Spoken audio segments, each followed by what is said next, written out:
Dziś przepis na wyjątkowe ciasto, na wyjątkowe okazje. Idealnie nadaje się do przygotowania jako tort. Po zastygnięciu jest naprawdę stabilne i łatwo się kroi i jest wprost idealne, jeżeli potrzebujesz zużyć zapas białek z zamrażalnika. Warstwy biszkoptowe możesz upiec nawet 2 dni przed składaniem ciasta, a ostatniego dnia przygotować tylko krem i polewę i całość złożyć. Zapraszam. Szklankę orzechów zmiel drobno. Wsyp do miski, dodaj mąkę, bułkę tartą, proszek do pieczenia i odrobinę kakao.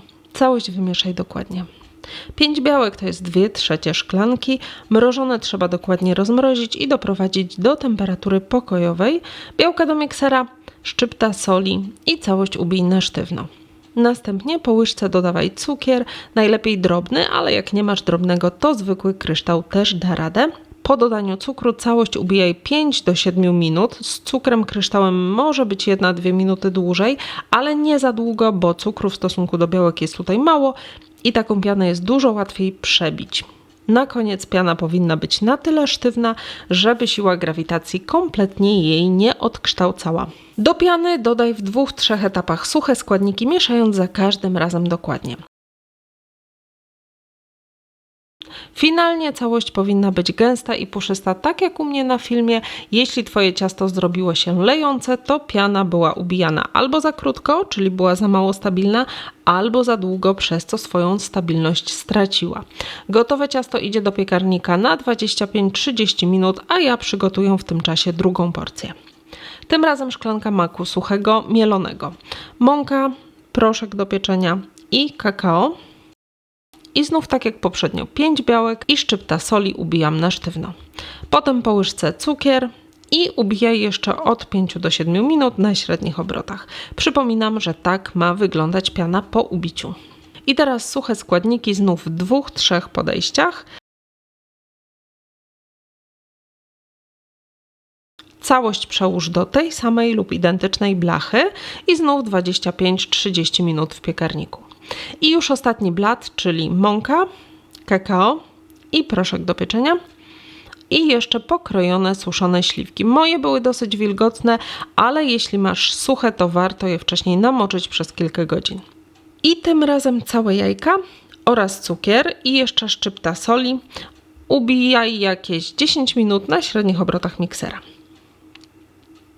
Po ubiciu dodaj suche składniki i dokładnie wymieszaj. Całość znów do blachy. Tutaj warto przypilnować, żeby kawałki śliwek były równo rozłożone na dnie.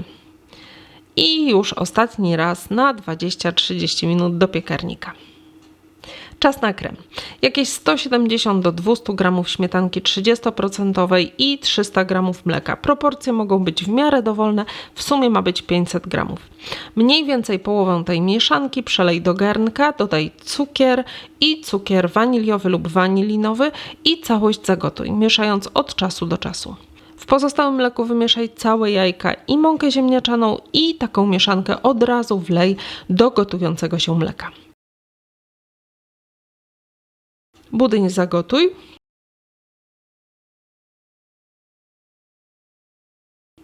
Następnie przykryj szczelnie folią, aby nie zrobiła się skórka i wystudź. Kiedy wystygnie, 250 g miękkiego masła utrzyj do białości. Następnie po łyżce dodawaj wystudzony budyń, miksując aż powstanie gładki krem. I teraz biszkopt czekoladowy ze śliwką. Nasącz dokładnie. Ja używam wody z cukrem i cytryną, można go zrobić z herbatą. Poncz powinien być niezbyt słodki, wyraźnie kwaskowaty i potrzeba go od 100 nawet do 150 ml na warstwę. Wszystko zależy od tego, jak bardzo nasączone warstwy lubisz. Poncz możesz też wzbogacić alkoholem. Na to wyłóż dżem, u mnie czarna porzeczka, ale bardziej pasowałyby tutaj powidła śliwkowe, których niestety nie miałam. Na to idzie 1/3 kremu i warstwa z orzechami. I teraz do pozostałego kremu dodaj 100 g rozpuszczonej czekolady. U mnie jest mleczna, może być też gorzka. Czekolada ma być wciąż ciepła, inaczej zrobią się grudki. Całość miksuj krótko, tylko tyle, żeby czekolada połączyła się z kremem. Warstwą orzechową nasącz i wyłóż połowę pozostałego kremu. I na koniec warstwa makowa, którą również trzeba nasączyć. Ja jeszcze poza kamerą na wierzch wyłożyłam 2 łyżki kremu po to, aby wyrównać powierzchnię warstwy makowej, żeby później łatwiej było wylać polewą. Całość do lodówki. Godzina, 2 wystarczą, aby można było polać wierzch. W garnku mam kwaśną śmietanę 18%, cukier i kakao. Całość wymieszaj, podgrzewając. Na początku może być to nieco trudne, ale później składniki się rozpuszczą.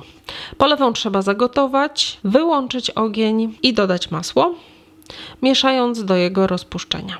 Gotową polewę trzeba wystudzić, bo inaczej rozpuści krem, a potem można nią polać ciasto. Całość idzie do lodówki na minimum 2 godziny. U mnie była to cała noc. Polewa ma w tym czasie nieco zastygnąć. I można już dekorować. Ja najpierw zrobiłam na wierzchu kratkę z rozpuszczonej białej czekolady, a później krem, który pozostał, przełożyłam do rękawa stylką 1M i ozdobiłam brzegi. Zamiast ozdabiania brzegów, krem możesz po prostu użyć do pokrycia boków ciasta. 30 minut w lodówce i można kroić. Smacznego! A więcej sprawdzonych przepisów znajdziesz w moich książkach. Do wszystkich przepisów w książkach dołączone są filmy. Kup pakiet już teraz na sklep.orchideli.com. Zapraszam serdecznie.